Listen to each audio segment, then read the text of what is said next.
Cik nopietni vai nenopietni policisti? Kaut sirēnas un mirgos sārti zilās bākas. Ja ierodas, kad aizbēguši noziedznieki. Kaut sirēnas un mirgos zilās bākas. Gājējam vēlās naktīs, kuņils, kas ķemē savu teritoriju aktīvi. Paula, izslēdz televizoru. Mam, izslēdz televizoru un zem segas, tev tagad jābūt skolā. Nu kāda bet? Labi jau. Kas pazudīs, laternas, kas knapi spīd.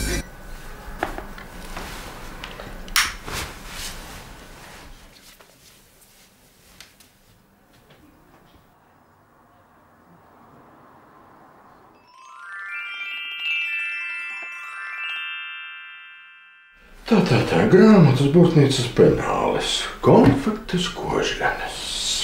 Kas tu tāds esi? Hugo, policists Hugo. Un ko tu meklē manā somā? Es vēlos pārliecināties, vai tu esi gatava doties uz skolu. Esmu. Un kā būs ar šo te?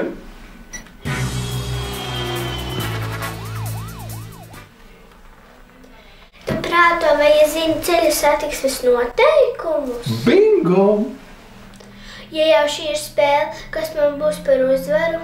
Ja tu zinās ceļa satiksmes noteikumus, tad tu saņemsi šo te. Un vēl, tev gaida pārsteigums. Esi gatava? Spied!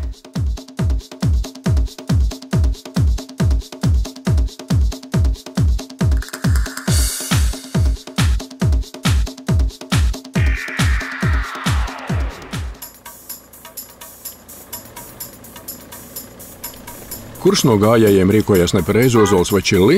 Čilli, jo gājēji pilsētā pārvietojas pa ietvi. Pareizi. Tev punkts, aiziet tālāk.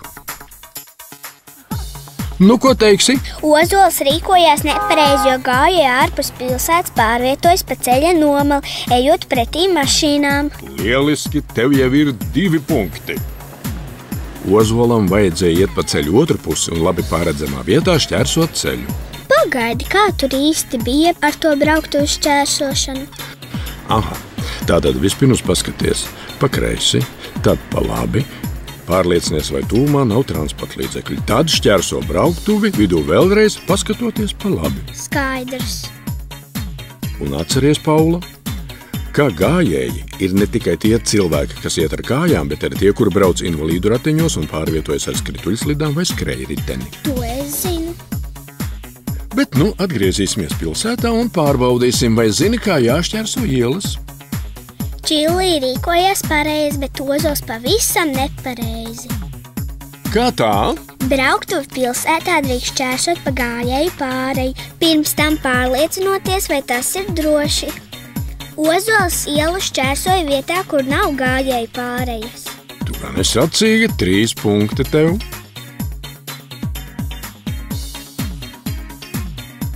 Bet kurš rīkojas nepareizi tagad?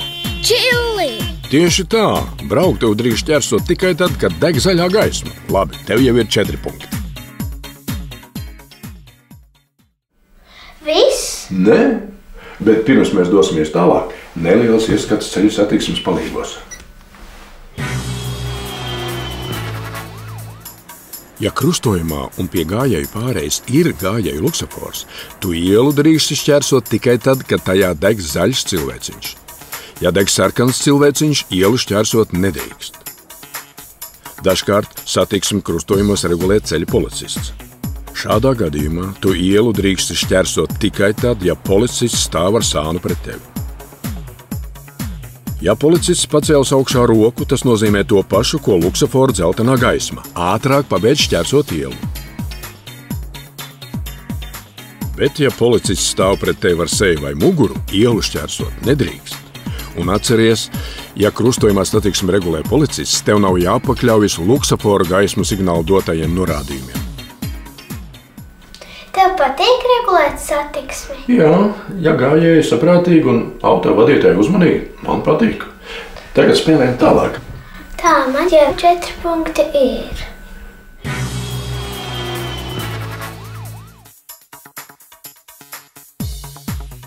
Nu, ko teiksi? Pēc maniem aprēķiniem viss kārtībā. Braucot automašīnā, pasažieriem vienmēr jāpiesprādzēs ar drošības jostām. Un bērniem jālieto īpašais paliknis. Bet mašīnā jāiekāpj no ietves puses. Bērnu sēdeklī vai uz īpašu palikni jāsēž bērniem, kura augums nav sasniedzis 150 cm. Nu tā, man jau 5 punkti ir. Jā, bet nu gan skaties vērīgi. Ozolam nav atstarotāja. Tieši tā. Tumsā ejot pa ielām vai ceļiem lieto atstarotājs, un tu būsi pamanāms.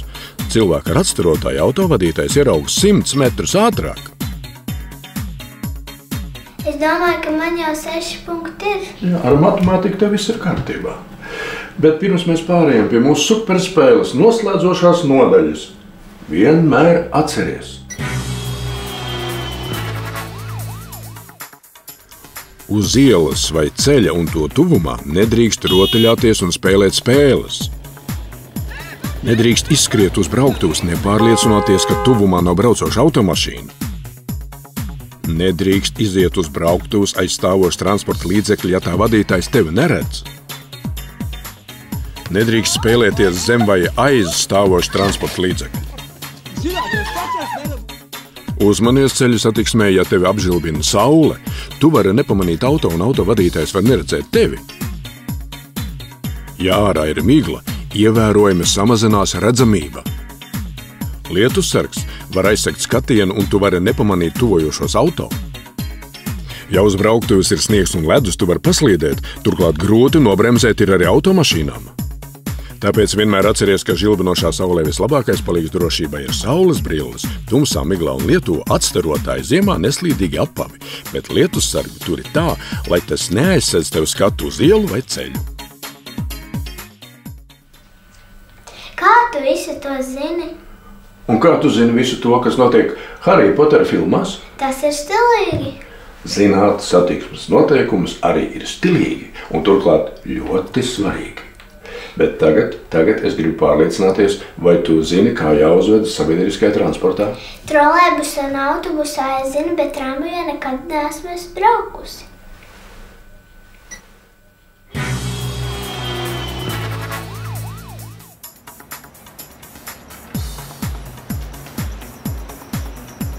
Ikdienā tev var nākties braukt ar autobusu, tramvaju vai trolejbusu, kas brauc pa noteiktu maršrutu. Šādas transporta līdzekļus sauc par sabiedriskajiem transporta līdzekļiem. Iekāpšana un izkāpšana atļauta tikai pieturvietās. Vispirms notiek pasažieru izkāpšana un tikai tad iekāpšana. Ja sabiedriskajā transportā ir brīvas sēdvietas, sēdi. Ja brīvu sēdvietu nav un gados vecāki pasažieri stāv kājās, piedāvā savu sēdvietu. Ja sabiedriskajā transportā stāv kājās, stingri turies pie atzveltņu vai speciālajiem rokturiem. Bet tagad skaties vērīgi. Grūstīties sabiedriskajā transportā nedrīkst, un piegružot to nav atļauts. Protams, traucēt vadītāju ir stingri aizliegts. Pie vadītāja pieturvietā drīkst iegādāties tikai braukšanas biļeti, jo bez biļetes braukt nedrīkst. Lieliski! Tu esi nopelnījusi 7. punktu. Izkāpjot no tramvaja, trolejbusa vai autobusa, nedrīkst šķērsot brauktuvi, to priekšā vajēstiem. Nevar taču redzēt, kas notiek pārējā brauktuves daļā. Nu jā? Jāpagaida, kamēr transporta līdzeklis aizbrauc, un tikai tad jāmeklē vieta, kas ir piemērota brauktuves šķērsošanai. Nu, apsveicu! 8. punkts arī ir pie tevis. Tikai atceries, ka tramvaja pasažieriem pēc izkāpšanas tūlīt jādodas uz ietvi pret tramvaja durvīm, jo tramvajs sliedus parasti ved pa ielas vidu. Kad tramvajs apstājies pieturvietā, automašīnām ir jāpalaiž pasažieri, kas iekāpja vai izkāpj no tramvaja. Jā, ka es braukšu ar tramvaju, es to atcerēšos, vai spēle ir galā? Jā. Nu, es esmu pārliecināts, ka tu vari doties uz skolu. Bet es jau tev sākumā teicu. Nu, atkārtošana zināšana māte, tā man mācīja bērnībā, bet starp citu, kā tu tik labi zini ceļu satiksmes noteikumus? Mans tētis arī ir policists. Bet kur tas pārsteigums, ko tu man solīji spēles sākumā? Nu, tev taču patīk čili un ozols. Jā.